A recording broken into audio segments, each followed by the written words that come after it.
Kemudian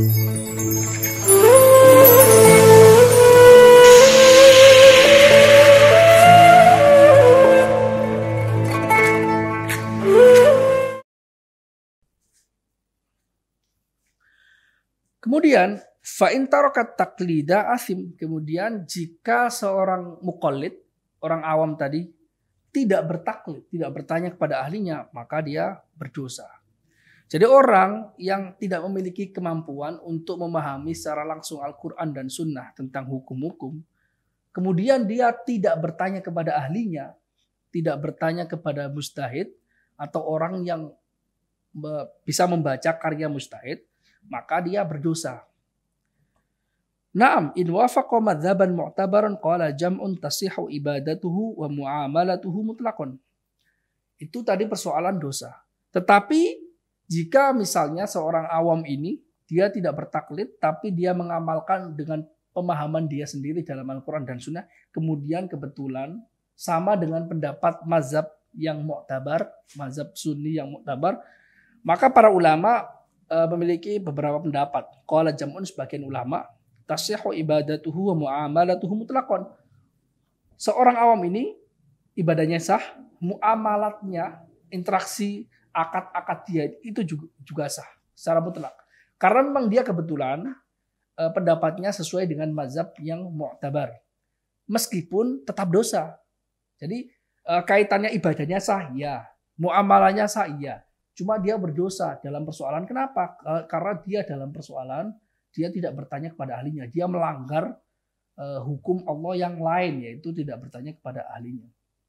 Idza ijtahadal hakim fa asaba falahu ajrun wa idza ijtahadal hakim fa asaba falam yusib falahu ajrun wahid. Hakim di sini adalah orang yang pakar. Jika dia bukan seorang hakim, maka dia tidak mendapatkan pahala dalam ijtihadnya, meskipun ibadahnya sah. Wa qala akharun la mutlaqan. Ulama yang lain berbeda pendapat, mengatakan bahwasanya seorang awam yang berusaha memahami Al-Quran dengan sendirinya atau hadis dengan sendirinya, kebetulan sama dengan mazhab yang lain, maka tidak sah juga ibadah dan muamalahnya. Ini pendapat sebagian ulama.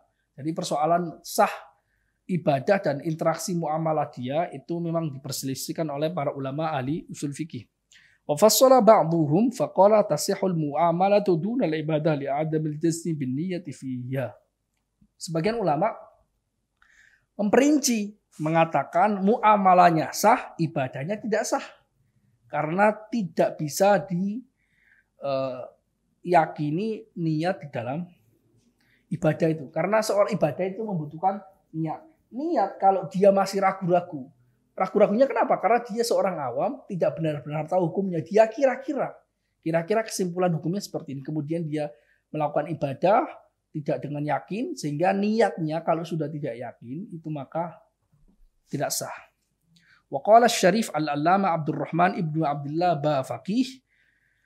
Al-Allama Abdurrahman bin Abdullah Bafaqih mengatakan wa yadharu min amal wa kalamil a'immati anal amiyya haitsu amila mu'taqidan annahu hukmun syar'iyyun wa wafaqa madhhaban mu'tabaran wa illam ya'rif 'aina qailihi sahha ma lam yakun hala amalihi muqallidan li ghairihi taqlidan sahihan kama fi ba'dil fatawa. Ini ada pendapat yang mengatakan di sini, Syarif Allama Abdurrahman ibnu Abdullah Bafaqih mengatakan, dan jelas dari perkataan dan amalia para imam mazhab, kesimpulan bahwa seorang awam ketika dia mengamalkan sesuatu dengan berkeyakinan itu adalah hukum syar'i, padahal dia tidak boleh mengambil hukum tadi. Kebetulan dia mengambil hukum secara langsung. Kebetulan dia pendapatnya sama dengan mazhab yang mu'tabar, meskipun dia tidak mengetahui siapa pemilik mazhab pendapat ini, maka perbuatan seorang awam tadi sah. Selama ketika dia mengamalkan, dia tidak bertaklid kepada ulama lain dengan taklid yang benar, yang sahih sebagaimana dalam beberapa fatwa. Qala Sayyid Umar fil Hashiyah naqlan an fatawa Ibni Zayyad anna al-ahmiyya idza wafaqa fi'luhu madhhaba imamin yasihu taqliduhu sahha fi'luhu wa illam yuqallidhu tawsi'atan ala ibadillahi ta'ala. Said Umar dalam hasyiahnya menukil dari fatwa Ibnu Zayyad mengatakan bahwasanya seorang awam jika perbuatannya kebetulan sesuai dengan mazhab imam yang sah untuk diikuti, maka perbuatan dia sah. Perbuatan dia artinya perbuatan ibadah atau perbuatan muamalah. Meskipun dia tidak berniat untuk taklid kepadanya. Kenapa? Karena tausiatan ala ibadillah. Karena ini adalah memberikan rahmat kepada hamba-hamba Allah.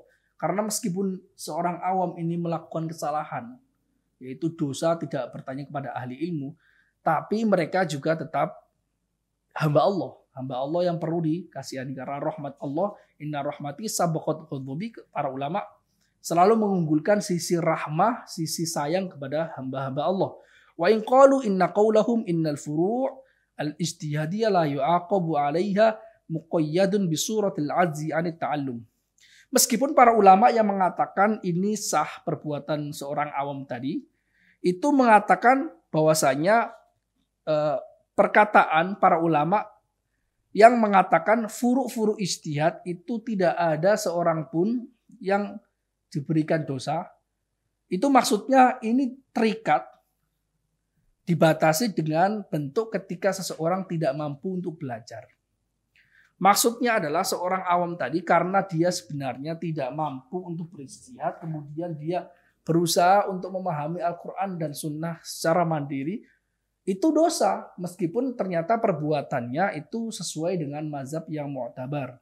Dosanya karena tidak melakukannya sesuai dengan apa yang diperintahkan oleh Allah Subhanahu wa taala, fas'alu ahla dzikri in kuntum la ta'lamun.